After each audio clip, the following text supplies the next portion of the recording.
Welcome, everyone. We'll begin momentarily as more of you join us. If you're already here live, we're so happy to have you this evening. Welcome.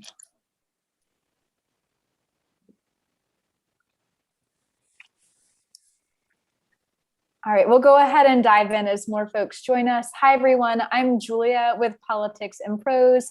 We're live with Lydia Bastianich and Carla Lalli Music discussing Lydia's A Pot, a Pan, and a Bowl, Simple Recipes for Perfect Meals. And Carla Lalli Music also has That Sounds So Good, 100 real-life recipes for every day of the week. We'll put links in the chat column so you can buy the book directly from us at Politics and Prose. If you have a question this evening, put those in the Q&A feature found at the bottom of this screen. We'll move to questions in the last part of the hour, though we apologize in advance if we run short on time. Additionally, we're glad to offer closed captioning for this event via Zoom's auto captioning service. To enable captions, click the CC live transcript icon towards the bottom of the screen. We do want to thank all of you out there for joining us this evening. We're very grateful to our family of loyal customers who keep our business and our spirits afloat. And now to these great books and speakers. Just in time for the holidays, Lydia Bastianich makes Italian cooking easy for everyone with this new, beautifully designed, easy-to-use cookbook. There are more than 100 homey, simple-to-prepare recipes that require fewer steps and fewer ingredients, not to mention fewer dirty pots and pans, without sacrificing any of their flavor. And joining Lydia is Carla Lalli Music, James Beard award-winning author of Where Cooking Begins, and the host of Carla's Cooking Show on Patreon. The former food director at Bon Appetit, Carla is known for anchoring the hit YouTube series Back to Back Chef and has appeared in many BA test kitchen videos. Her new book, That Sounds So Good, offers recipes to match every mood, situation, and vibe. On behalf of Politics and Prose, please join me in welcoming Lydia Bastianich and Carla Lalli Music. Thank you both. My pleasure. I'm going to supply the applause that we can't hear from everybody out there. Thank you, everybody, for being here. We're just chatting about being in this year and promoting books with a mix of virtual and in-person and half virtual and half in-person. And it is always a treat to be able to talk with another author and connect with people. And I know that you're out there, so thank you for coming. Lydia, I want to just dive in. I feel like there is some overlap between the books that we both put out this year as far as it's very clear that your intention and goal was to really make it easy for people to cook in a very simple way, like reducing the amount of pots and pans, reducing the number of ingredients, providing like cozy, comforting, but also very healthful meals. So I was wondering if you could just talk a little bit about your process with this book and the timing of when you concepted it and when you were actually working on the recipes. Ciao, Carla. Ciao, everybody. Such a pleasure to be here and, talk about what we love, food and recipes. Well, Carla, for me, I don't know how long for you, but for me, it takes me about 2 years to do a book. And from this book, I also then developed my Lydia's Kitchen, my PBS television series. So it's a segue for this year and next year. The recipes of this book will also be on PBS. So it really helps the people to follow along and ultimately get the recipes going. But my evermore. What I want is for people out there to cook, and I talk about Italian food because that's what I profess. Cooking Italian is all about seasonal, best ingredients, and simple cooking. And so being a chef, for 45 years or more, I've been running restaurants on top of books and television. And, I can switch from, being a chef in a restaurant. You do things a little bit differently. Maybe you add a little thing. But for home, for my books, I want to really minimize it. I want to make it simple. I want to make it straightforward. And for this book, I really went back to, well, how did my mother cook? How did my grandmother cook? How do I cook at home? If I can help it, one pot. Right. Sort of the sequence of adding things to one pot. Whether it's soups, whether it's braising, even roasting. In this book, I have a lot of recipes where I do at home. One roasting tray, you put your proteins and you put your vegetables, your potatoes, your root vegetables, your whatever on the same tray, seasoning. Right. I think in this kind of thinking and this kind of recipes, there's one thing that is important, and that is that the chef understands, or the cook understands, the cooking time of each ingredient and the right time to add it on. So when it's all finished in that one pot, everything is at the right texture. Right. Yeah, that was time was definitely something I thought about a lot when developing these recipes during the pandemic, and wanting cooks to understand that you can start a long cooking process at the beginning and find other moments within that time to prep other ingredients. Like in a lot of your recipes, you're making suggestions for how to fill it out to a meal, to serve it with a salad, to make some cheesy toasts, and kind of learning how to balance those things at home is so important. I think people don't realize, how quick it can be actually to put a meal together if you're organized. Absolutely. I recall my grandmother, she would make a pasta fagioli, bean and a pasta soup. And of course, the dry beans, she would soak them and whatever, but she always put extra beans.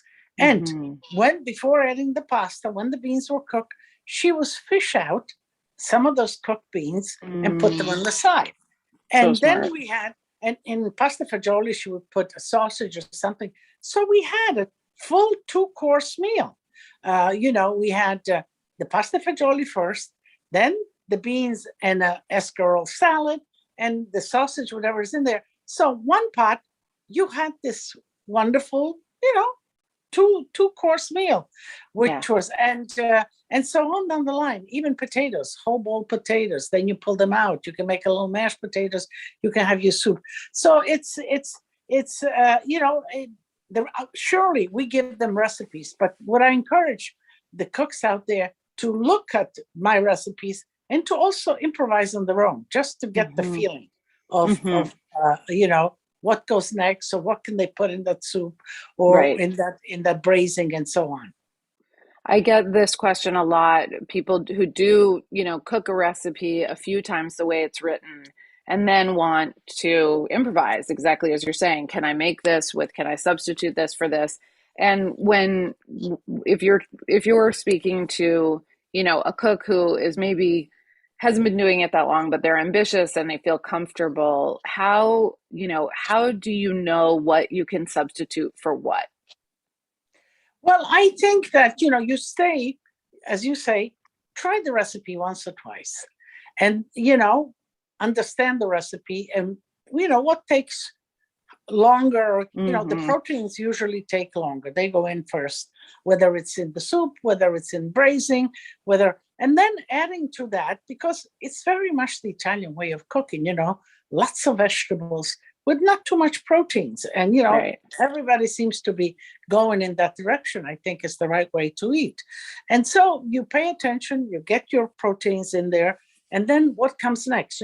Root vegetables. Now is the season, do you put, now root vegetables, if you put potatoes or Jerusalem artichokes, they take a little longer. If you put sweet potatoes, that takes less, half the time of a regular potato.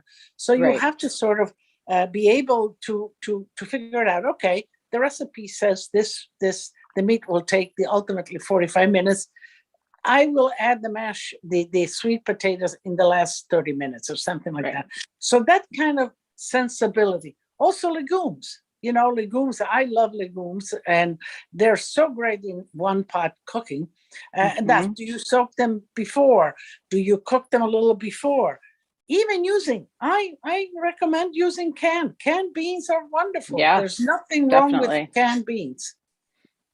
I agree. I think it's good to have some canned and a couple of types of dry, and it just depends on what you want to do that night. You know, I feel like my dried bean cooking is a weekend thing where I will, like on Friday night, remember to soak the beans so that I on the weekend I can do something that takes a little longer to simmer.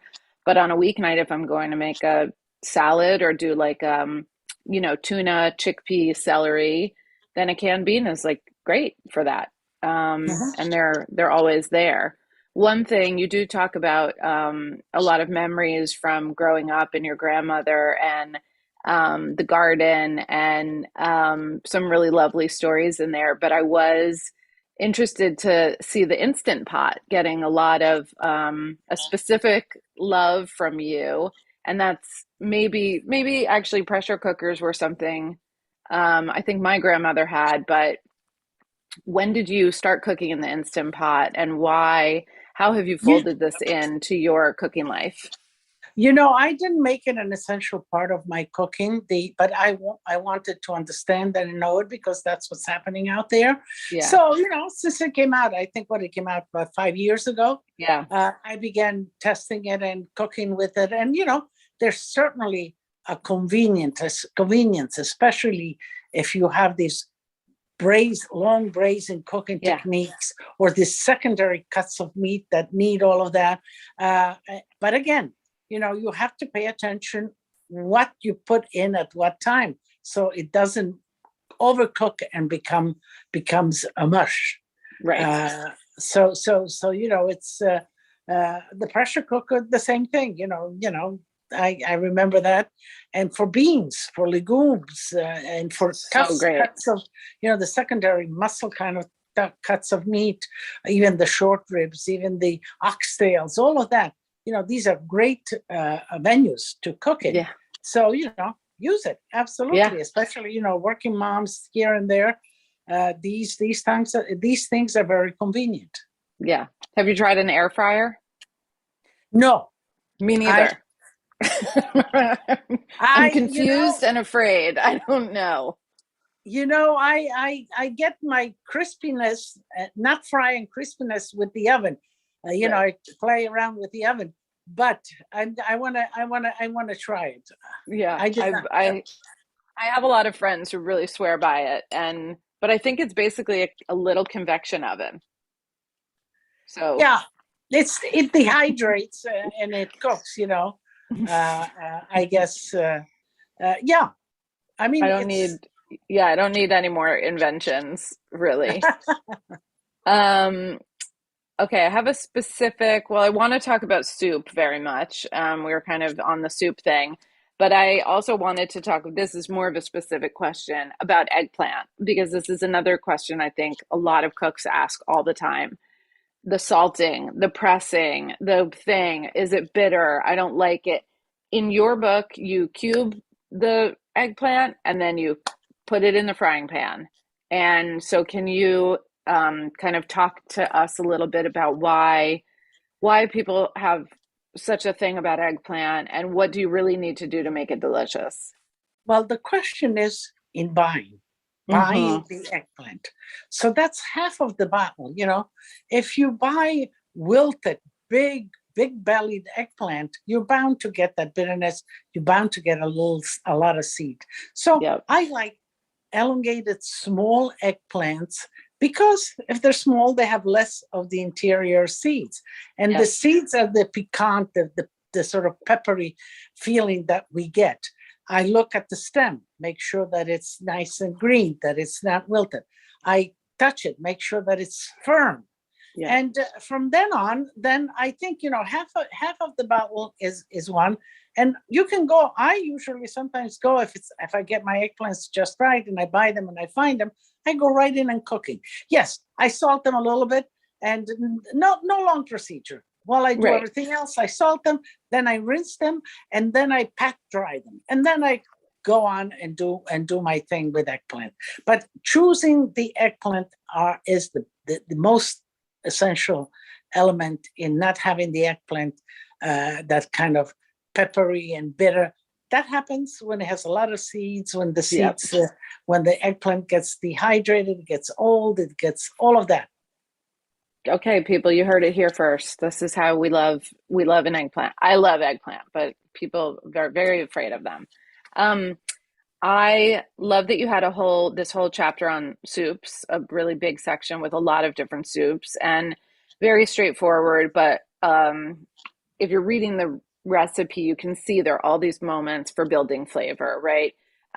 With the aromatics and slowly adding things to the pot. I was really excited and interested to see that you use water very often as the liquid for your soups. Right. And I wanted to ask, that might surprise people. In the risottos, on the other hand, most of them call for chicken stock. And so I wanted to ask, like, why are you calling for water in the soups, and how can readers know when is a good time to use stock and when is it okay to use water? I think soup is generating stock. You are making I stock. agree. So you are. Yes. So, it's redundant to use stock that you made to make some other. If you want to make a quick soup, let's say like a stracciatella or something, then Mm-hmm. of course you use the stock that you have because you want that maximum flavor. Whip in an egg, some spinach, and you got yourself a great stracciatella. But if you are going to have a full-fledged soup and you're going to cook it for 45 minutes, an hour and a half or whatever, and you're going to add the different ingredients, you're going to build that flavor, you don't need water. Actually, water is nice, and it's a nice base Yeah. to sort of harmonize all these flavors that you want. Now, having said that, there are certain things that, I like in my soup that are kind of the rules. In a sense, not in all soups, not in fish soups. I like porcini powder. I add a little porcini powder that gives a complexity. In the vegetable soups, I like bay leaves and all that. Mm-hmm. In clearer soups, I like a lot of course celery and parsley and all of that. So it's my choice of flavorings that I put in. I don't put spices, that many spices in soups. I don't, because I like that sort of to build the flavor from the legumes, from the greens that you're in, and from the root vegetables, whether it's carrots Right. or from celery. That's I like to build from that rather than dry spices. Yeah, there's one soup I believe has chestnuts in it, and in the instruction you say to really let it simmer very rapidly, and actually some of that agitation is going to rough up the outside of the chestnut and give body to the soup. Absolutely, yeah. You Yeah, use the fire. We use the fire, right. at least as a chef, whether it's on top or on the bottom, and it has effect whether it's on top of the stove or in the oven. So Mm-hmm. I use a lot of split peas and dry favas to give soups that base, that texture, that velvetiness. And in order to do that, you put the split peas almost in the beginning with it, Yeah. and you gotta let it boil. You gotta let it sort of like almost work itself so that it disintegrates. Right. And so also the fava, you buy dry favas, unshelled dry favas. They make a wonderful. They will melt into the soup, disintegrate, and make a velvety soup. And so in the soup with chestnuts, I do a chestnut and mushroom soup. A great marriage, and Yeah. it's very simple. And yes, you want the chestnuts to break up a little bit so that to make that creaminess in the liquid in the soup. It's cool because it's not a technique, it's a byproduct of a very simple method, which is just simmering, right? Yeah, It's just yeah, time and temperature.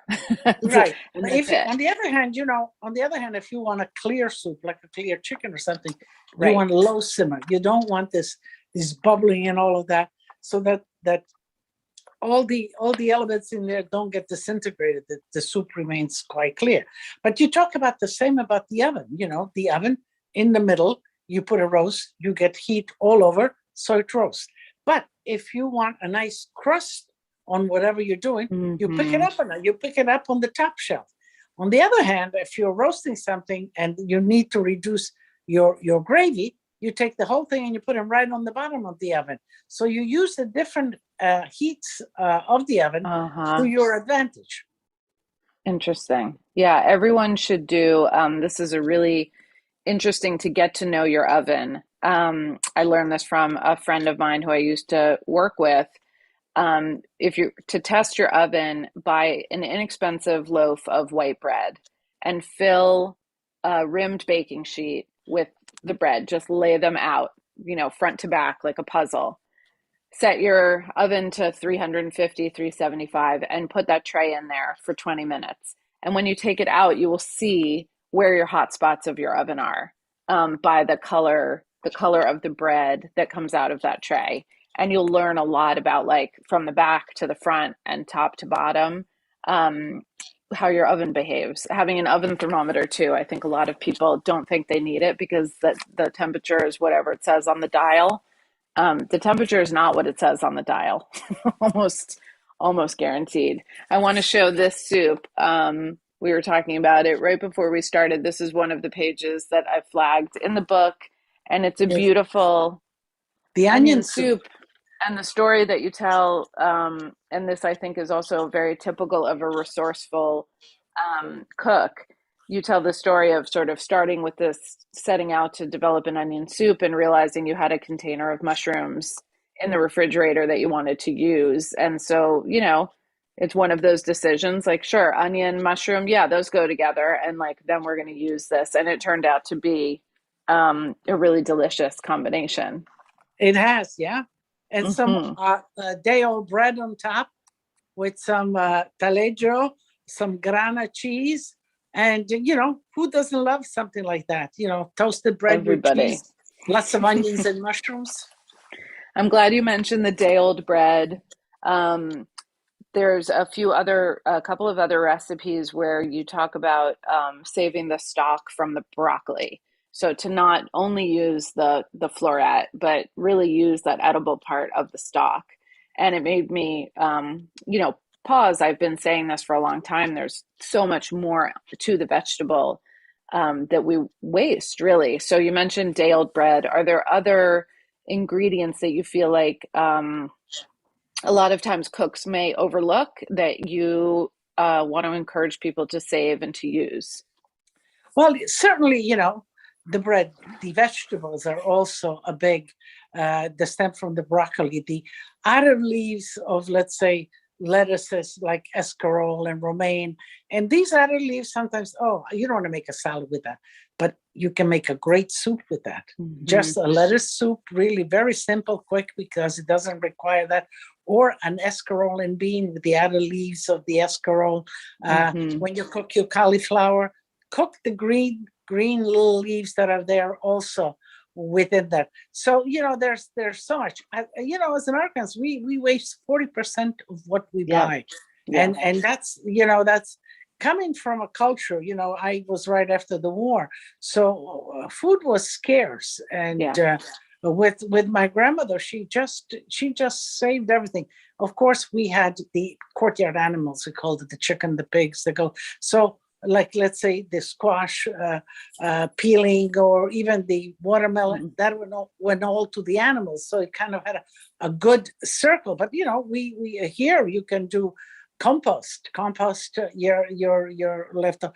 And especially, for soups, I freeze, like, let's say the tips of celery or the out of celery or this, I freeze it. And then when I have the soup, I pull it all out and I put it into the soup from the freezer. The stems of parsley, the stems of parsley are great. Just cut them off, because usually you use just the leaves. Cut them off and put them in the freezer, and they're fine. Right. And then you just put them in this big pot and you got yourself your soup going. Yep. I've started eating cauliflower cores, and I grew up also in a household, it's in an Italian household. So we saved our Swiss chard stems and, all of those little bits, and leek greens in the freezer, and Parmesan rinds and things like that. Carla, I think what's also important is that a lot of these sauces get thrown. So let's say that you make a sauce and you have in the pan, even half a pint of sauce. You save that, you freeze that, because that's going to come so handy. Let's say that you want to do a pork chop pizzaiola. and you have some peppers, some mushrooms, some pork chops. You pull out that half a pint of tomatoes that you put aside, and a little bit of water, and voila, you got yourself a great. So you can recycle everything that sort of remains, even vegetables, like leftover vegetables for frittatas and all of that. So, save it. Do not throw it away. And then the next day, you'll get this great revelation on how to use it again. Yeah, this is what your freezer is for, not for frozen pizza. It's for frozen vegetable scraps, cheese rinds, little bits of sauce. I always save, the last half glass of wine that nobody wanted to pour from the bottle. I freeze that because that little quarter cup of wine is like so great to deglaze when you're making a red sauce or meatballs or anything. So yeah, you don't have to throw, and this is, I hope my husband is watching because he makes fun of me for saving every little jar, the tiny, this 2-ounce jar, the 4-ounce jar, the big jar. So I never buy that stuff. We always have, right. He's like, can we please throw this jar away? I'm like, no, you don't know. There might be the perfect thing that's going to fit in there. And you know what? Always rinse, when you open a can of tomatoes or a jar of sauce, don't throw that away. A little bit of water, rinse it, and use that too. Tomato water. I love that. One question I really wanted to ask you is, what is pestata? Pestata, in Italian is so can mean so much. Pestare means to chop, to sort of. So pesto comes from there, and that's usually the herbs. And we all know the pesto, the Genovese, which is basil and pine nuts but pesto all over Italy is made from different herbs too. You go in Sicily, they make this wonderful. I had the pesto in Trapani with tomatoes, with basil, and instead of pine nuts, almonds. And some garlic and oil, and this kind of pinkish pesto came. And it is delicious to dress pasta in the summer, because I love how many different pestos you have. You have a lot of pestos in the book, tomato pestos and other herb pestos without cheese. I think people don't realize that pesto is just something pounded. Right. Pesto also is, and they used to like a basis for a soup or a sauce. And in that case, it becomes garlic and onion. And, I remember my grandmother, we had pigs, and we 2 pigs. And every year we made a prosciutto, we made a pancetta and all of that. And she would take a piece of the belly fat that has been cured, and she would put it with the garlic and with the onion, and she would pestare it with a sharp knife. She would make like a paste. Wow. And that was the base of a soup. So, the soup didn't need a big piece of meat or anything. That was the condiment. Also for sauces, because meat wasn't that abundant. Meat was, so that was the pesto that my grandmother made. So I make pesto for soups and all that with vegetables. I put it in a mini chopper, a little bit of garlic, a little bit of onion, a little bit of carrots, a little bit of celery, and I get it all very fine. And I put the garlic and the onion, the first pesto, because I want to brown them a little bit. And then I make another pesto with this celery and the carrots, and if I want parsley, and that's the second pesto. And that is sofrito. I make the basis for soups and for braisings, and it just adds complexity. So, this is where you can use the tough ara sort of celery, the ribs of celery, the leaves, more rough ones. Yeah. This is where you can kind of really utilize it to the maximum. So the pestata is similar to what the French would call the aromatics in a soup, or a mirepoix, kind of. Mirepoix is more, it has texture. It's a little okay. But a pestata for me is really sort of, it's almost disintegrated. Once you cook it in soups and in sauces, it disintegrates. It gives all its flavor. But it really adds a lot of complexity. Sometimes I even do, the fennel, the out of leaves of the fennel. I make a pestata of that. And for you making a soup, you add that, and it's wonderful. I just made the soup today. Actually, I made it kale and borlotti beans. But what I had in the freezer, I had fennel growing around the house, so I made the fennel pesto. I took all those greens and all of that, and I had it frozen. And so I took the fennel pesto, I put it in the soup with the kale and the borlotti beans, and gave it a freshness. It was really good. I love fennel. I know a lot of people don't like that black licorice flavor, but it's one of my, I have a hard time making recipes without fennel, honestly, fennel or fennel seed. I'm just going back to my notes. You did talk about, oh, go ahead. You know what I wanted to share also in this book. What I did is, because I really wanted to facilitate for the cook at home, and so they talk about canned beans, dry beans, frozen vegetables. Frozen vegetables are very good now with the flash freezing method. They really retain their flavor and their value. But I had never tried to cook with pre-cooked pasta, and so I said, okay, I'm going to test it. I'm going to see where it goes, because pre-cooked rice or whatever is sort of rice or pasta, most likely to have been steamed, then dehydrated again. And so it reconstitutes easily when put some hot liquid or whatever. So I bought some pre-cooked lasagna, and I made this lasagna in the pan. The recipe's in there. Let me tell you. This was another one that I flagged. I really like this recipe. It came delicious. I mean, in 40 minutes, you have a pan of lasagna for the family. Now, if you have some of that sauce, or the meatballs that break down or whatever, save that. Put it in there. Some of that sauce, some cheese.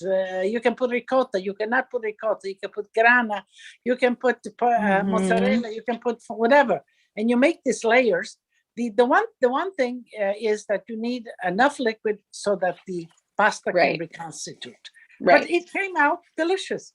Because these aren't the quick cooking pot. It's not the no cook pasta. It's just uncooked dried pasta.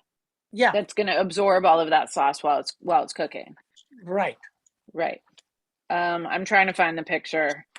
And I know that 45 minutes might sound like a long time, but by the time you come home, you get out your ingredients, you put on some music, you're listening to the news, you're catching up, 45 minutes goes by so fast. And especially if you have those sauces saved that and you plan them. There it is. There he goes.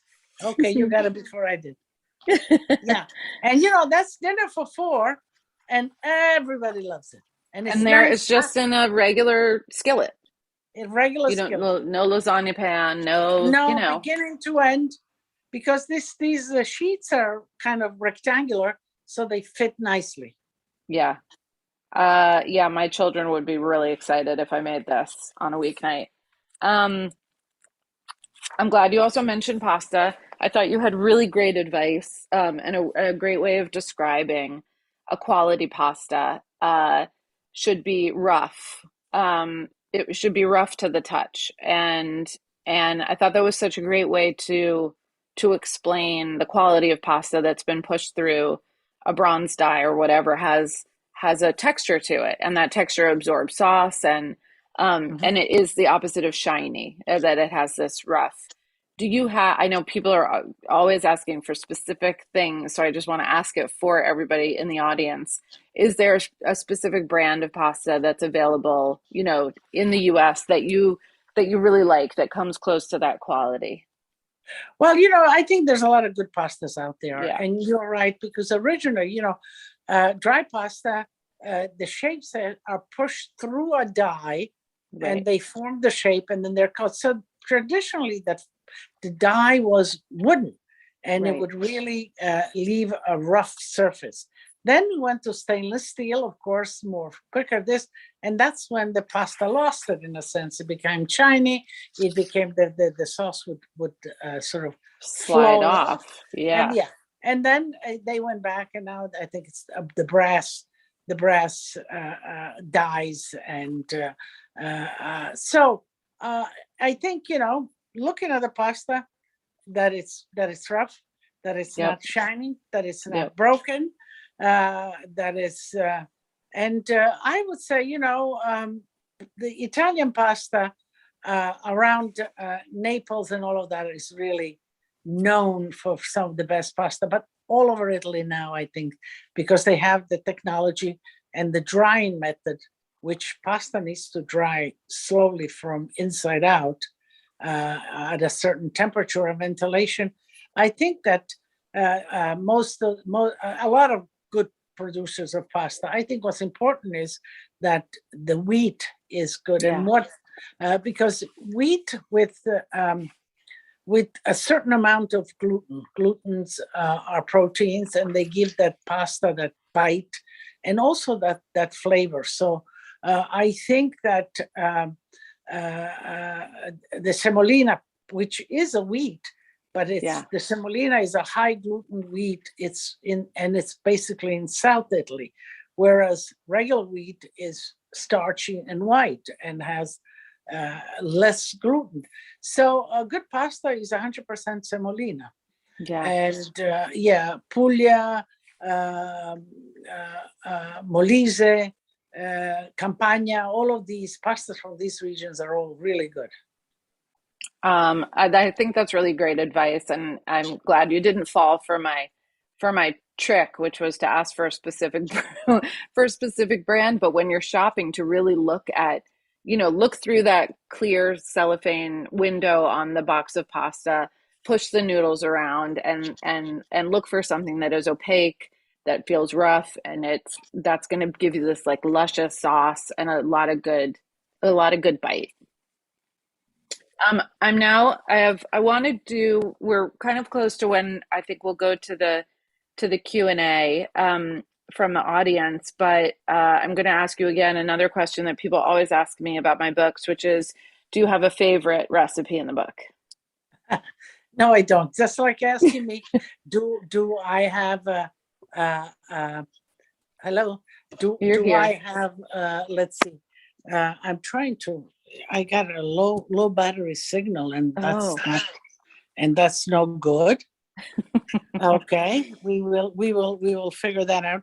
No, I don't have a favorite, because it's like having a child. As I said, I'm excited about some. Excuse me, I am monitoring here the situation. Well, I always say it's like asking me if I have a favorite child, which of course I do, but I'm not going to tell you which one it is. Well, you have children. I can't children, be on the record. And they all are at different times. True. Depends. They all are their favorite, Yes. Let's see, where is I love them. I love them all for different reasons, I would say. There you go. Well, I'm excited to cook from this book, and I really do feel like when people open it up, there's something about looking at a recipe on a recipe page and seeing that it's a short list of ingredients and the method is so straightforward. There's no reason not to start cooking. Like you're giving people a million reasons just to dive in. So before we turn it over to the crowd, if you're open to it, I just have like a lightning round. It's a game that I play with my family all the time, where I'll give you a choice of this or that, and you have to pretend that for the rest of your days on Earth, you can have one or the other, but you can't have both, and you have to choose. Okay, let's see. I'm trying. It's not connecting here. Gee whiz. Okay. Go ahead, you go, and I'm gonna play with this. So I hope the viewers don't get. Hello. Yeah. This is part of the beauty of virtual events. The viewers don't get dizzy with my fiddling here. I think we've all learned now in this day of live events and virtual events. This is just part of what everybody has this experience. Yes. Okay. No, it's not coming up. What's the story here? I'm looking for the connection. Okay, go ahead. You ask the questions. Okay, let's do it quickly. Okay, so this is this or that. This is a tough, we're going to start with a tough one. Rice or pasta? Pasta. Grana Padano or Parmigiano? Grana Padano. Oh, I love that. Grana Padano, again, underutilized. Grana Padano is less expensive than Parm, and it's so delicious. I really love Grana Padano as well. Yeah, I do too. Pancetta or guanciale? Guanciale. I love that. Broccoli or broccoli rabe? Broccoli rape. And fresh mushrooms or dried porcini? A fresh mushroom, but I'll take dry porcini. Those are equal for me. Okay. Black pepper or pepperoncini? Pepperoncini. Okay, we're very similar, Lydia. This is good. All I'm right. glad to know. Except for me, I'm afraid to say it, but for me, it's rice over pasta. I've thought about it a lot. Okay. It's okay. Let's see. Yeah. 15 minutes. Do I have 15 minutes on this? Because I'm still not connected. Well, when you disappear, you disappear, but let's get as many questions from the crowd as we can. Okay, let's do it. And if we lose Lydia, I just want to say thank you, and on behalf of both of us for joining us tonight. Oh, my pleasure.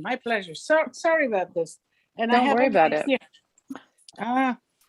Okay, let's go. Our thanks from Politics and Prose too. So let's go ahead and get started with these questions. All right. For the two of you, an attendee writes, I love recipes that are simple and require less cleanup. Mm-hmm. That said, do either of you have a favorite complicated recipe that's worth the extra fuss?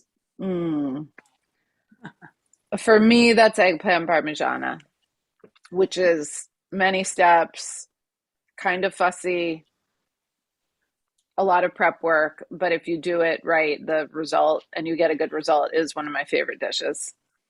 Yeah, it absolutely is. Those kind of dishes, like a lasagna made in the oven the same way, it's, takes preparation, takes different steps and all of that. But the beauty of it is that you can make a nice amount and you can feed a lot of people. And also these are dishes that keep for you. They, right. You can make them, you can even prepare them a day in advance and bake them the same day.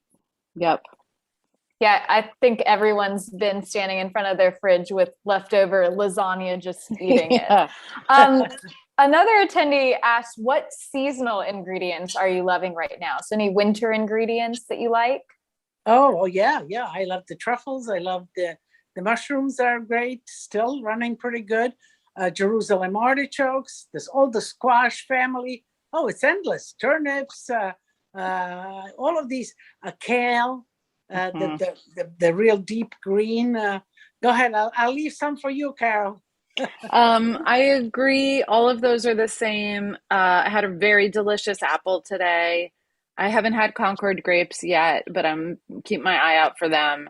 I have a little bit of a hard time with the seasonal change because we have this kind of incredible time now with the winter squash and the greens. And then if you're in the Northeast, you're not going to see anything until March. So it's bittersweet for me. Yeah. You know what I like also? Yeah. I like persimmons and Mm-hmm. and I like quince. I love quince. Yeah. I made a persimmon cake on Monday, actually, because we had so many and they all went ripe at the exact same time. So I had to cook with them the same day. And you have to eat them when they're ripe, correct? Like if you eat it before it's ripe? Yeah. It depends on the pointy ones. If you eat them unripe, they're so tannic, it will dry your mouth like you've never had anything. Right. But they say the other ones that are more flat on the bottom, you can eat hard. But for me, I still like those very ripe. All right. Okay. Yeah. Lydia, I see you joining us on another screen. I love the innovation. Let me tell you. I'm gonna keep asking a question. We get it in this era of virtual events. Here's someone on the topic of canned beans. So they say, thanks for shouting out canned beans. Any uses for the liquid they're packed in? I feel guilty when I pour it out. Oh. You know, I'm talking about, let me just shut this one out. Oh, gee whiz.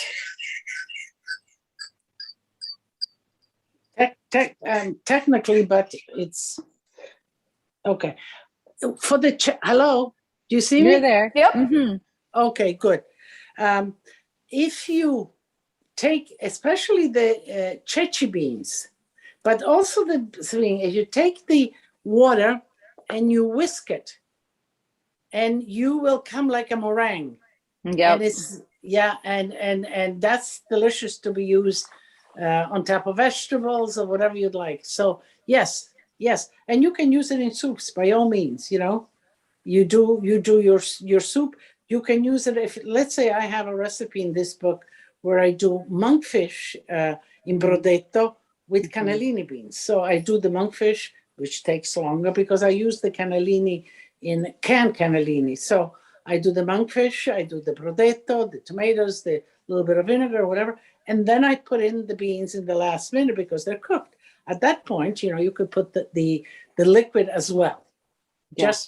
Just measure your liquids so you don't have too much liquid to begin with. But certainly soups and this kind of cooking. All right. Has the pandemic or the supply chain shortages affected your cooking at all? Should I go? Do you want to go, Kara? I can, I think for me at the beginning of the pandemic last spring, I think people were very freaked out about the supply chain and the shortages. And I honestly, I feel like a lot of that was nervousness, right? We were buying all the toilet paper, but really there was plenty of toilet paper, and people were sort of worried about it before there was cause for alarm. Because I think, with the exception of, everybody wanted bread flour because everybody decided to start baking. Yeast was really hard to find, and for a while, like, everybody was roasting chickens. But as time went on, like, those little bumps in the road smoothed out. I think for me, I've just been happy that all of my recipes from my first book to this one, I include alternates for every single recipe. I have a section called Spin It, and I offer alternatives. And I really did that to free up the cook so that they felt that they could improvise if there was something that didn't look great at the store, something they really didn't like to eat. But then when the pandemic happened, I realized, wow, this is, I'm really glad that I have all these in here because we are having to make changes. I think the supply chain today is a little bit more affected than it was in March of 2020. So I would just say, the lessons that Lydia has been talking about tonight, just to improvise and to, think about the cook time. Root vegetables is a root vegetable. How can one substitute for the other, and kind of follow your instinct on that? Yeah, I think, much of the same. I think, the initial missing of certain ingredients, but certainly, I mean, you go into a store, there's so much there, and you can do so many things. I mean, the root vegetables, the whole potatoes, all the canned, the frozen, there's so much that could be done. So, I think it's also a good sort of lesson in rethinking, instead of just taking for granted things. Oh, I'm going to get this, I'm going to get that. Yeah. Now you're in the store. Okay, what do I have and what am I going to make? And I love to cook that way. I cook a lot of times, I love to have the ingredient in front of me, and then I say, okay, this is what I'm going to make with it. Exactly. So I like to be stimulated by the ingredients. So I think it was a good practice, actually, for cooks to sort of turn it around rather than just be automatic about different things. Think about what's in front of me. What am I going to cook? What am I going to do tonight? It's it wasn't all bad. We had a little scare there, but it's okay. We're resilient. That's what my special is all about: being resilient on and coming back out on what, ladies, December 14th on PBS. Right. You watch Lydia Celebrates America, and it is really about some great people and how in life they faced adversity and how they were resilient and ultimately came out as winners. And these were wonderful people. You know, one young man was, he was a bartender, wine sommelier in one of my restaurants in Lydia. And in a car accident, he became paralyzed. And his dream was to open a restaurant. You know, after 10 some odd years, he opened a restaurant and in his wheelchair with his wife there who helps him. It's wonderful to see how people really, can really grasp and go ahead. So watch my special, but it's, the resiliency, and we have to get used to it. And that period in cooking and shopping when the COVID started was really in that. How are we going to be resilient? How are we going to go on in life? And yes, we can do it. Yeah. So I could not put that better myself. Thank you both. The link to Lydia Celebrates America is in the chat feature, everyone, along with links to both of these great cookbooks. And yes, those themes of improvisation and resourcefulness are so prevalent.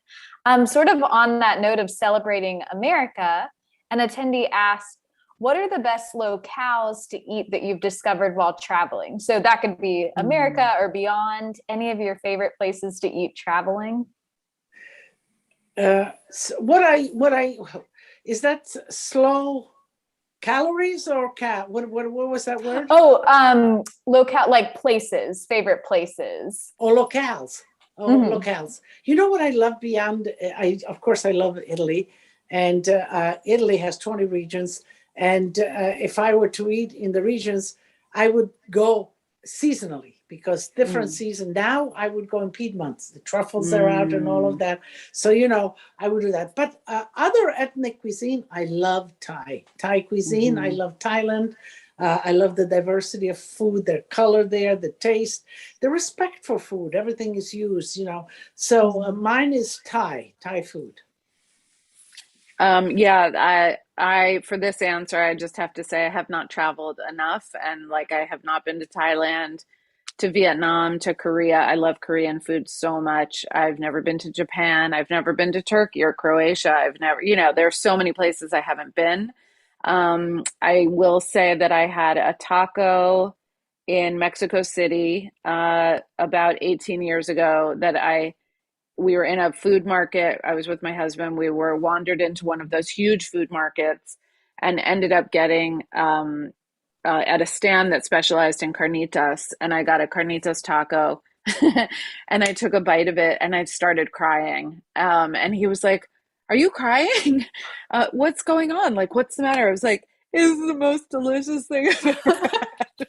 And really just it was so, and I just burst into tears. So that was very special. Mexico, I guess I'll say. That's amazing. Yeah. I didn't know at the time, but I was pregnant with my first son, and we didn't find out until we got back. And so, so he was there. He had the taco. He had the taco. Now I want to know, has he heard the taco story? He has, yeah. And he loves spicy food. He loves whatever connection there is. Yeah. That's so beautiful. So on the note of flavor, someone says, I want to expand my palate and try new and unique flavors. Do either of you have a strong, quote, love it or hate it ingredient that I should try? Oh, I do. Go ahead. Cilantro. I can't stand cilantro. It feels like a mouthful of soap for me. So, if it's somewhere in the food, I spot it out. I sniff it out. So I would stay away from that. As far as liking, I love a lot of food. So I don't know, seasonal. I wouldn't know where to begin. How about you? I am trying to get over all of my dislikes, and I think the cilantro thing, I think that's a true enzymatic, that's a thing. My sister-in-law has that too. For me, I've been trying to kind of get over my foods that I don't like that much, and I got over dill. Fresh dill left a taste in my mouth. It was just too strong. But I cured myself by tasting it often in small quantities and like not forcing it. And I just got over another really big one and I'm very excited about it, but I like chicken liver mousse now. And I didn't. Oh. So chicken liver mousse maybe is your love it or leave it. I would encourage you to try Indian lime pickle. Go to an Indian market, look for lime pickle, spicy lime pickle. It's one of my favorite ingredients. It's so unusual. It's sour, but pungent and spicy. And I find it to be like one of the most incredible flavors. So try lime pickle. Lime pickle. Okay. We have time for about 2 more questions. So we've talked a lot about cooking. One person wants to know, what are your go-to takeout or delivery orders for those I don't want to cook nights? Okay, I'll go. I go to either Thai or Chinese. I love Asian food and flavors. What else? I'll go for a pizza now and then. Absolutely. Carla? Oh, for me, there's a North Indian restaurant half a block from our house, and it comes so fast because they're so close to us, and we just have a standing order. So probably once every 10 days, we put in an order for Indian, and it's always good. I love that. The last question that we always like on behalf of us at Politics and Prose, obviously, let me use the time now to remind everyone, use the links in the chat to get Lydia's A Pot, a Pan, and a Bowl right here, or Carla's That Sounds So Good. I'll hold them up once more. But we always like to know from our authors, our participants, what's on your bedside table right now? What are you currently reading? It could be fiction, nonfiction, or just a movie, a show, if you're not reading, that you would like to suggest to our audience. You know what I'm reading? I'm reading Segui il cuore, Follow Your Heart. It's an Italian story of the grandma telling her grandchildren all the things, all the stories, and not all the good stories, but I'm working into it, that she lived through her life and how they could apply it to their life. So Segui il cuore, Follow Your Heart.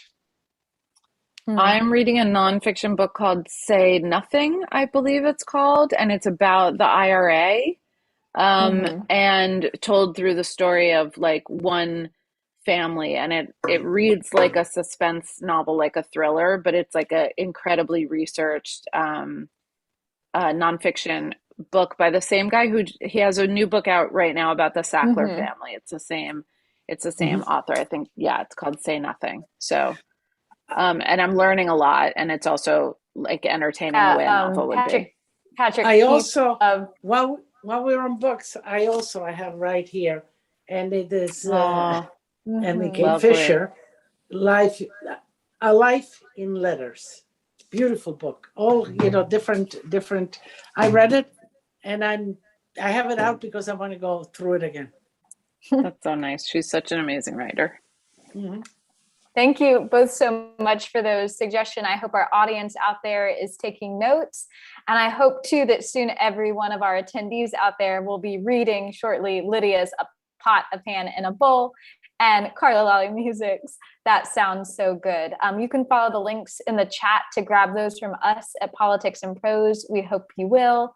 And while you're there, feel free to check out our events calendar for everything else we've got coming up in December and beyond.